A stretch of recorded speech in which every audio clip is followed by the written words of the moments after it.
তাহলে আল্লাহ রাব্বুল আলামিন কালামুল্লাহর ভিতরে জানিয়ে দিলেন কুল হুয়াল্লাহু আহাদ, আমি আল্লাহ রাব্বুল আলামিন এক, আল্লাহুস সামাদ, আমি কারো মুকাফেক্কি নয়, আমি কারো মুহতাজ নয়, লাম ইয়ালিদ ওয়া লাম ইউলাদ ওয়া লাম ইয়াকুল লাহু কুফুয়ান আহাদ। আল্লাহ রাব্বুল আলামিন জানিয়ে দিলেন আমি কাউকে জন্ম দেই নাই, কেউ আমাকেও জন্ম দেয়নি, আমার সমপরিমাণ কেউ হইতে পারবে না। জোরে বলি সুবহানাল্লাহ। তাহলে এবার আমরা এই সূরার দ্বারা বুঝতে পারলাম আল্লাহ একজন। তাহলে এই সূরাটি 114টি সূরার মধ্য থেকে 112 নম্বর সূরা, সূরাতুল ইখলাস। এটার আয়াত সংখ্যা হলো মাত্র 4টি আয়াত। জোরে বলি সুবহানাল্লাহ। এই সূরার ভিতরে আমরা জানি পবিত্র কালামুল্লাহর ভিতরে 2টা সূরা আছে, ছোট ছোট 2টা সূরা। একটা হচ্ছে সূরাতুল ইখলাস আর একটা হচ্ছে সূরাতুল কাউসার। সূরা কাউসারের ভিতরে নবীজির শান, নবীজির মান বোঝানো হয়েছে, সুবহানাল্লাহ। আর সূরা ইখলাসের ভিতরে আল্লাহর পরিচয়, আল্লাহর মান, আল্লাহর বরত্বকে আল্লাহ রাব্বুল আলামিন বুঝাইছেন। জোরে বলি সুবহানাল্লাহ। তাহলে আমরা আজ সূরাতুল ইখলাসের আলোচনা শুনব ইনশাআল্লাহ। আল্লাহ রাব্বুল আলামিন সূরাতুল ইখলাসের ভিতরে কি কথাগুলো আমাদেরকে শোনায়া দিলেন। সূরাতুল ইখলাস এটা হচ্ছে আপনার মাক্কি সূরা। আল্লাহ রাব্বুল আলামিন এই সূরাটা কেন নাজিল করলেন, কি কারণে নাজিল করলেন, এই সূরাটার শানে নজুল, এই সূরাটার প্রেক্ষাপটে কেন নাজিল করলেন। আল্লাহর নবীজি সাল্লাল্লাহু আলাইহি ওয়াসাল্লাম যখন এক আল্লাহর দাওয়াত দিতেছিলেন, লা ইলাহা ইল্লাল্লাহ, যখন লা ইলাহা ইল্লাল্লাহর দাওয়াত মুহাম্মদুর রাসূলুল্লাহ সাল্লাল্লাহু আলাইহি ওয়াসাল্লাম যখন দিতেছিলেন, এক দল হলো মূর্তি পূজারী। কি পূজারী? এক দল হলো মূর্তি পূজারী, আর এক দল হলো ইহুদি, আর এক দল হলো খ্রিস্টান। দল কয়টা? দল হলো 3টা। এই 3 দলের একটাই মাত্র প্রশ্ন ছিল। 3 দলের প্রশ্ন কয়টা? 3 দলের প্রশ্ন ছিল একটা, সেটা হলো মুহাম্মদুর রাসূলুল্লাহ সাল্লাল্লাহু আলাইহি ওয়াসাল্লামের কাছে প্রশ্ন হলো, মুহাম্মদ তুমি আবার কোন আল্লাহর দাওয়াত দাও? কোন আল্লাহর দাওয়াত দাও? কারণ আমরা তো আল্লাহকে মানি, তুমি আবার নতুন করে কোন আল্লাহর দাওয়াত আমাদেরকে দিচ্ছ? কোন আল্লাহকে চিনাইতেছো আমার কাছে, আমাদের কাছে বলো বলো। মুহাম্মদুর রাসূলুল্লাহ সাল্লাল্লাহু আলাইহি ওয়াসাল্লাম নবীজিকে বিভিন্ন ভাবে ঠাট্টা বিদ্রূপ করা হতো। ওগো মুহাম্মদ, আমাদের তো ক্ষুধা আছে, আমাদের 360টি ক্ষুধা, এই ক্ষুধাই তো আমাদের অভাব অনটন দূর করতে পারে না। নাউজুবিল্লাহ। এই কথা মুহাম্মদুর রাসূলুল্লাহ সাল্লাল্লাহু আলাইহি ওয়াসাল্লামকে এইভাবে ঠাট্টা বিদ্রূপ করা হতো। এবং মুহাম্মদুর রাসূলুল্লাহ সাল্লাল্লাহু আলাইহি ওয়াসাল্লামকে বলা হতো, ওগো মুহাম্মদ, আপনি যে এক আল্লাহর দাওয়াত দিচ্ছেন, আপনার আল্লাহকে পরিচয় দেন। আপনার আল্লাহর ছেলে কয়জন, মেয়ে কয়জন, আপনার আল্লাহর বংশ কি, বংশ পরিচয়টা আমাদের কাছে তুলে ধরেন। এই কথাটা কাফেররা, এই কথাটা মূর্তি পূজক আবু জেহেল, আবু লাহাব মুহাম্মদুর রাসূলুল্লাহ সাল্লাল্লাহু আলাইহি ওয়াসাল্লামকে বলতো। এবার আল্লাহ রাব্বুল আলামিন এই সূরা তখনই নাজিল করে দিলেন। আল্লাহ রাব্বুল আলামিন জানিয়ে দিলেন, মুহাম্মদ ওগো আমার বন্ধু, আপনি ওই সমস্ত ব্যক্তিদেরকে জানিয়ে দিন যারা আপনাকে নিয়ে ঠাট্টা বিদ্রূপ করে, যারা আপনাকে অপমানজনক কথা বলে, আপনি জানিয়ে দিন। তারা আল্লাহর পরিচয় জানতে চায়, তারা আল্লাহর পরিচয় জানতে চায়। আমি আল্লাহ রাব্বুল আলামিনের পরিচয়টা তাদেরকে আপনি জানিয়ে দিন। সুবহানাল্লাহ। আল্লাহ রাব্বুল আলামিন সুন্দর করে তার কালামুল্লাহর মাধ্যমে জানিয়ে দেয়, কুল হুয়াল্লাহু আহাদ। সুবহানাল্লাহ। আল্লাহ কয়জন? আল্লাহ রাব্বুল আলামিন জানিয়ে দেয়, বন্ধু আপনি তাদেরকে জানিয়ে দিন কুল হুয়াল্লাহু আহাদ, আমি আল্লাহ রাব্বুল আলামিন এক, আমি আল্লাহর কোনো শরীক নেই, আমি আল্লাহ এক। সুবহানাল্লাহ। আল্লাহ রাসূল সাল্লাল্লাহু আলাইহি ওয়াসাল্লামকে বললেন জানিয়ে দিন। মুহাম্মদুর রাসূলুল্লাহ সাল্লাল্লাহু আলাইহি ওয়াসাল্লাম জানিয়ে দিলেন কুল হুয়াল্লাহু আহাদ আল্লাহুস সামাদ। তিনি কারো মুকাফিকি নন, তিনি কারো মুহতাজ নয়। সুবহানাল্লাহ। লাম ইয়ালিদ ওয়া লাম ইউলাদ, তিনি কাউকে জন্মও দেন নাই, তিনাকেও কেউ জন্ম দেয় নাই। সুবহানাল্লাহ। তাহলে আল্লাহ রাব্বুল আলামিনের পরিচয় এই সূরার ভিতরে জড়িয়ে বলি সুবহানাল্লাহ। ভাইজান আমরা দুনিয়াতে নেতাকে চিনলাম, নেতাকে নেতার ক্ষমতা বেশি, টাকা বেশি, জোর বেশি, বিল্ডিং বেশি, গাড়ি বেশি, বাড়ি বেশি, ক্ষমতার দাপট বেশি, তাকে চিনে তাকে মোহাব্বত করি। কথা ঠিক না বেঠি? তাকে চিনে তাকে মোহাব্বত করি। নেতা চারজন, কিন্তু একজন একটু গরিব, একজনের দাপট কম, এ কারণে তাকে আমরা মোহাব্বত করি না। চারজনের ভিতর থেকে বেছে একজনকে মোহাব্বত করি। কথা ঠিক না বেঠি?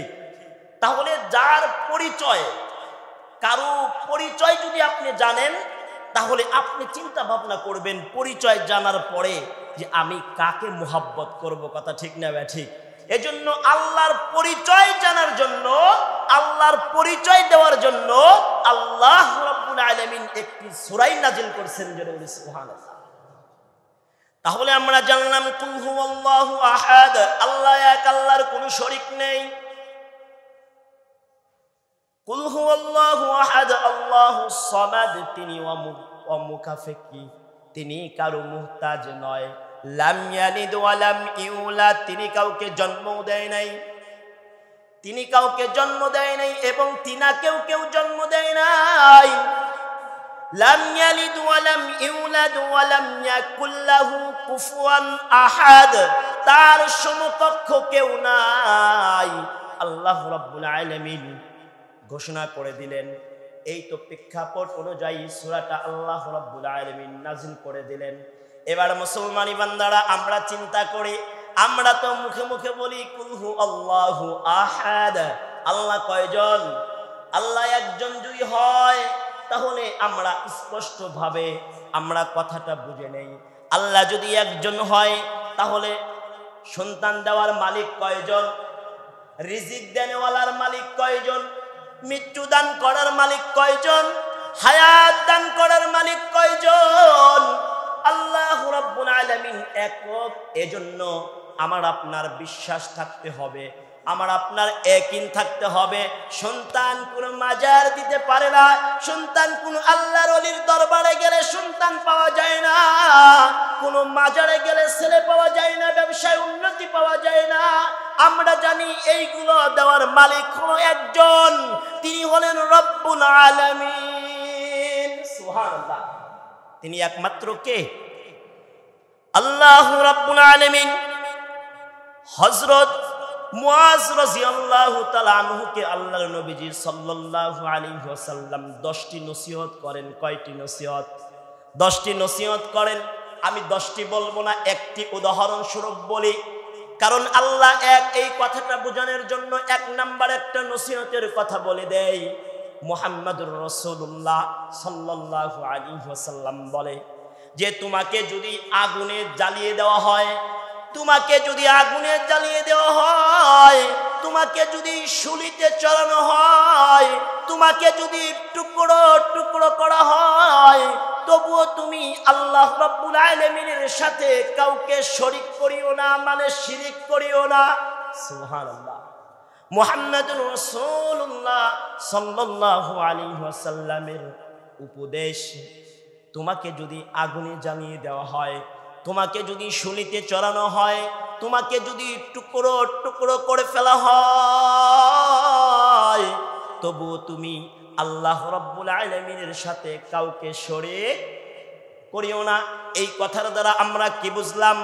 এই কথার দ্বারা আমরা এটাই বুঝলাম, শুলিতে চড়ানো হলে, আগুনে পোড়ানো হলে, টুকরা টুকরা করা হলে এই লোকটা বাঁচবে না মরবে? এই লোকটা বাঁচবে না মরবে? আমরা জানি এর মৃত্যু হয়ে যাবে। রাসূলুল্লাহ সাল্লাল্লাহু আলাইহি ওয়াসাল্লাম এটাই আমাদেরকে বুঝাইতে চায়, তুমি জীবন দিয়ে দিবা, তোমার জীবন চলে যাবে যাক, কিন্তু আল্লাহ রাব্বুল আলামিনের সাথে কখনো শিরিক করা যাবে না। সুবহানাল্লাহ। আল্লাহ রাব্বুল আলামিনের সাথে শিরিক করা যাবে না। আল্লাহ রাব্বুল আলামিনের কোনো শরীক নাই, আল্লাহ রাব্বুল আলামিনের কোনো অংশীদার নাই। আল্লাহ রাব্বুল আলামিন এক, জোরে বলি সুবহানাল্লাহ। তাহলে সম্মানিত মুসলমান ভাইয়েরা, বাবাজিরা, 3 দলের প্রশ্ন ছিল কয়টা? 3 দলের প্রশ্ন ছিল একটা, মুহাম্মদ আপনি যে লা ইলাহা ইল্লাল্লাহর দাওয়াত দিচ্ছেন, আপনি যে এক আল্লাহর দাওয়াত দিচ্ছেন, এটা কোন আল্লাহ? কারণ আমরাও তো আল্লাহ মানি, এটা কোন আল্লাহ? এবার প্রশ্ন ছিল একটা, দল হলো কয়টা? দল হলো 3টা।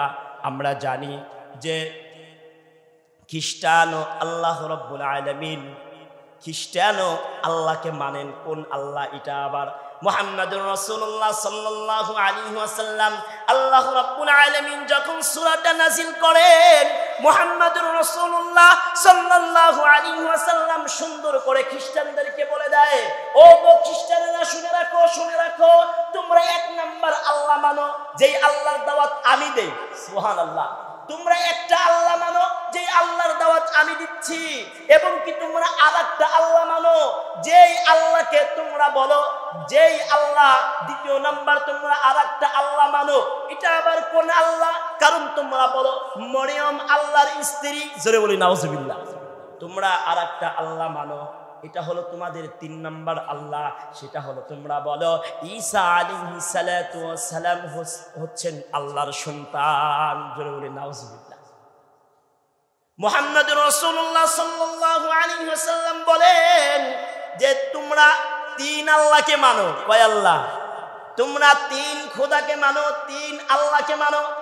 আল্লাহ রাব্বুল আলামিন এই যে সূরা নাযিল করলেন, এই কথাটা মুহাম্মদুর রাসূলুল্লাহ সাল্লাল্লাহু আলাইহি ওয়াসাল্লাম নবীজি জানিয়ে দিলেন।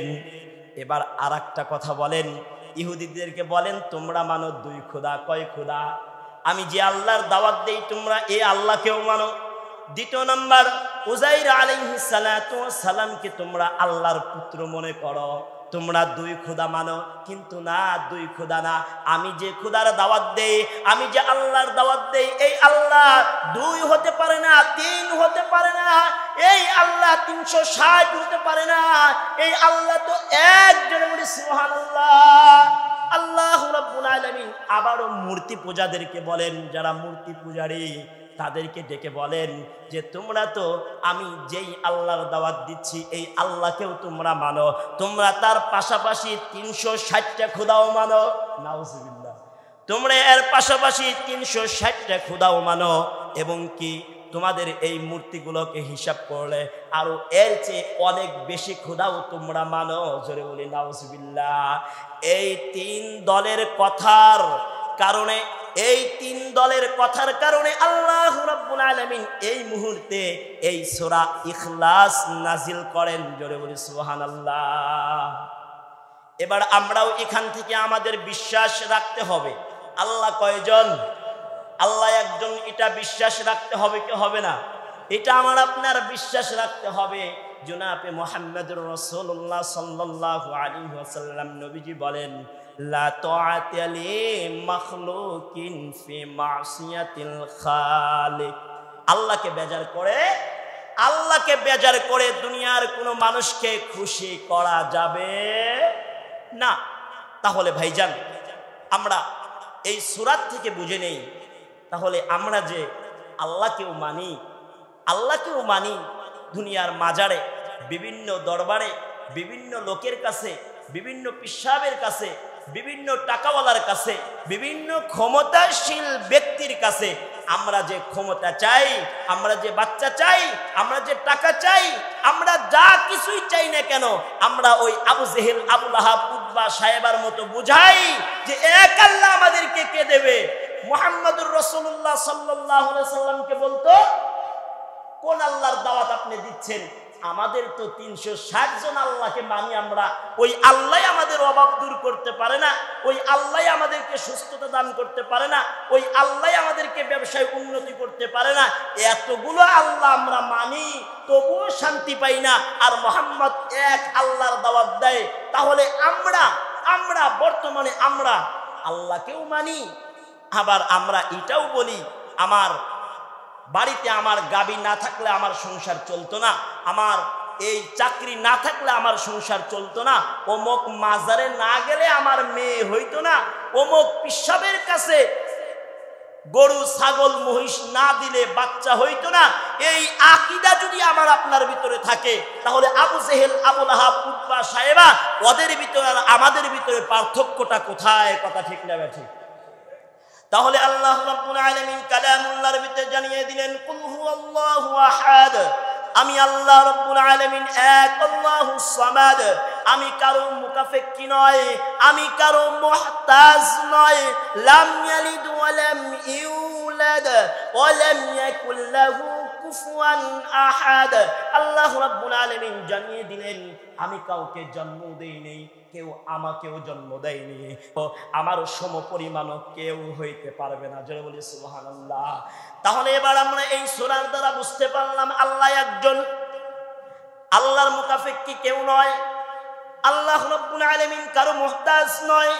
কারণ আমরা দুনিয়াতে চলি, আমরা অনেক সময় আমরা হয়ে যাই, আমার ভাইয়ের মুহতাজ আমরা হয়ে যাই, আমার আত্মীয় স্বজনের মুহতাজ আমরা হয়ে যাই, কিন্তু আল্লাহ রাব্বুল আলামিন এই যে আল্লাহ এক, এটা আপনি আমি বললেও এক, না বললেও এক। সুবহানাল্লাহ। আপনি আমি বললেও আল্লাহ এক, না বললেও আল্লাহ এক। দুনিয়ার সমস্ত মানুষও যদি আল্লাহর বিপরীত কাজ করে, আল্লাহকে না মানে, আল্লাহর বিধিবিধান না মানে, তবু আল্লাহর বিন্দু পরিমাণও কোনো ক্ষতি হবে না। যেই ব্যক্তি আল্লাহকে মানবে, যেই ব্যক্তি আল্লাহর হুকুম মানবে, এই ব্যক্তির লাভ। জোরে বলি সুবহানাল্লাহ। আল্লাহ রাব্বুল আলামিন আমাদেরকে এই সূরা থেকে আল্লাহর পরিচয় আমাদের সকলকে বোঝার তৌফিক দান করেন। সকলে বলি আমিন। এবার তো সূরা নাজিলের শানে নাজুল শুনলাম, সূরার সাদামাঠা একটি তরজমা শুনলাম, তাহলে এই সূরার ফজিলত শোনার দরকার আছে কি নাই? আমরা কিন্তু সূরা সবাই পারি, ফজিলতের বিষয়টা হয়তো বা অনেকেই জানি না, কিন্তু আজ আমরা এই ফজিলত যদি শুনি, আজ থেকে আমরা এই ফজিলত থেকে বঞ্চিত হব না। আল্লাহ তাআলা তৌফিক দান করুন। সকলে বলি আমিন। তাহলে এই সূরার ফজিলত কম না বেশি? হযরত আবু যর রাদিয়াল্লাহু তাআলা আনহু, আল্লাহর নবীজি সাল্লাল্লাহু আলাইহি ওয়াসাল্লামের কাছে জিবরাইল বসা। এবার আবু যর আসতেছিলেন সামনে রাস্তা দিয়ে, মুহাম্মদুর রাসূলুল্লাহ সাল্লাল্লাহু আলাইহি ওয়াসাল্লামের কাছে যখন আসতেছিলেন, তখন জিবরাইল আলাইহিস সালাতু ওয়াস সালাম নবীজিকে বলেন, নবীজি এই যে আপনার আবু যর আসতেছে। জোরে বলি সুবহানাল্লাহ। কে বললেন কথাটা? জিবরাইল আলাইহিস সালাতু ওয়াস সালাম বলে। এবার মুহাম্মদুর রাসূলুল্লাহ সাল্লাল্লাহু আলাইহি ওয়াসাল্লাম বলে, আচ্ছা আপনি এই আবু যরকে কেমনে চেনেন?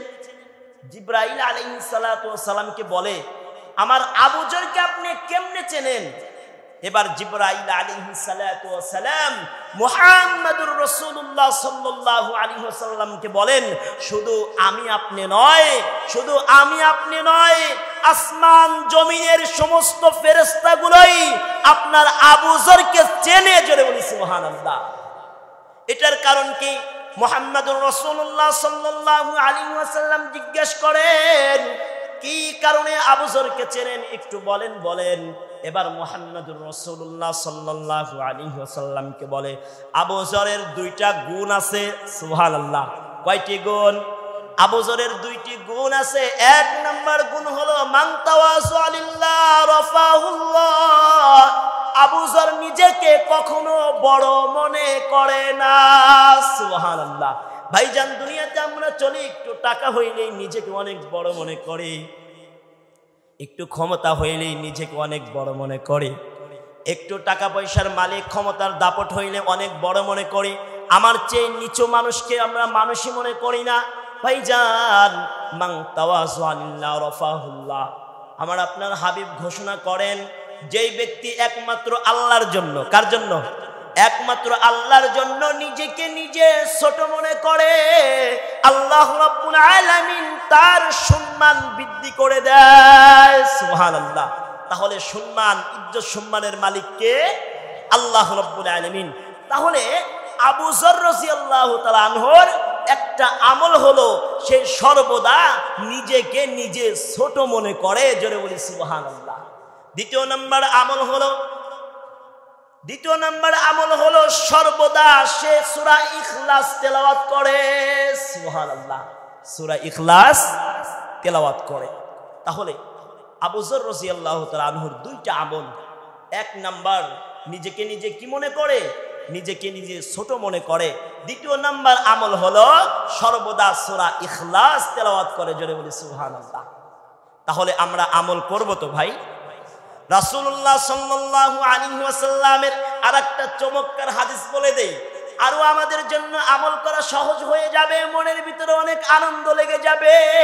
কারণ এখান থেকে যখন আমি আপনি ঢাকার ভিতরে ঢুকে যাই, তখন দেখি বিশাল বড় বড় বিল্ডিং, বিশাল বড় বড় অট্টালিকা। অনেকের মন চায় যদি টাকা হইতো তাহলে একটা বিল্ডিং বানাইতাম। তাহলে আপনাদের কাছে আমার প্রশ্ন হলো, দুনিয়ার বিল্ডিং এর দাম বেশি না আখিরাতের বিল্ডিং এর দাম বেশি? আখিরাতের বিল্ডিং কে কে চাই? আমরা সকলে আখিরাতের বিল্ডিং চাই তো? আল্লাহ রাব্বুল আলামিন সবাইকে দান করেন, সকলে বলি আমিন। তাহলে আজকে থেকে আমি আপনি আখিরাতে বিল্ডিং করতে চাই তো? জনাবে মুহাম্মদুর রাসূলুল্লাহ সাল্লাল্লাহু আলাইহি ওয়াসাল্লাম বলেন, মাত্র 2 মিনিট সময় লাগবে। কয় মিনিট? মাত্র 2 মিনিট সময়ের ভিতরে যে কোনো ব্যক্তি ইচ্ছা করলে জান্নাতের ভিতরে একটি বাড়ি নির্মাণ করতে পারে। সুবহানাল্লাহ। এটা কি আপনার কথা, আমার কথা? জনাবে মুহাম্মদুর রাসূলুল্লাহ সাল্লাল্লাহু আলাইহি ওয়াসাল্লামের কথা। কেউ যদি এই সূরা ইখলাসকে 10 বার তেলাওয়াত করে, 10 বার, আল্লাহর নবীজি সাল্লাল্লাহু আলাইহি ওয়াসাল্লাম বলেন তার জন্য জান্নাতের ভিতরে একটি অট্টালিকা নির্মাণ হয়ে যায়। সুবহানাল্লাহ। আমলটা বড় চমৎকার না? বড় চমৎকার আমল। সূরা ইখলাস 10 বার পড়তে মাত্র 2 মিনিট সময় লাগবে। তাহলে প্রতিদিন যদি 10 বার করে যদি আমি আপনি এই সূরা ইখলাস তেলাওয়াত করি, ইচ্ছা করলে প্রতিদিন শত শত ঘর জান্নাতের ভিতরে আমি আপনি নির্মাণ করতে পারবো। কথা ঠিক না ব্যাঠিক? এজন্য আমি আপনি আমল করতে চাই কি চাই না? আল্লাহ রাব্বুল আলামিন সূরা ইখলাসের আমল আমাদের সকলকে বেশি বেশি করার তৌফিক দান করুন, সকলে বলি আমিন। আমরা যখন সুন্নত নামাজ পড়ি, যখন একা একা নফল নামাজ পড়ি, তখন এক রাকাতে আলাম তারা পড়ব, দ্বিতীয় রাকাতেই গিয়ে সূরা ইখলাস পড়ব। সূরা ইখলাসের আমলটা বেশি বেশি আমরা করব। আল্লাহ রাব্বুল আলামিন এই সূরার উপরে সকলকে আমল করার তৌফিক দান করুন, সকলে বলি আমিন। তাহলে এই সূরার ভিতরে কার পরিচয়? এই সূরার ভিতরে আল্লাহ রাব্বুল আলামিনের পরিচয়। যখন কোনো ব্যক্তি জবান দিয়ে বলে কুল হুয়াল্লাহু আহাদ আল্লাহুস সামাদ লাম ইয়ালিদ ওয়া লাম ইউলাদ ওয়া লাম ইয়াকুল লাহু কুফুয়ান আহাদ, এই সাক্ষী যখন দেয় আল্লাহ ব্যতীত কোনো মাবুদ নাই, আল্লাহ এক, আল্লাহ অমুকাফেক্কি, আল্লাহ কাউকে জন্ম দেয় নাই, আল্লাহ কেউ জন্ম দেয় নাই, আল্লাহর সমান কেউ হতে পারবে না।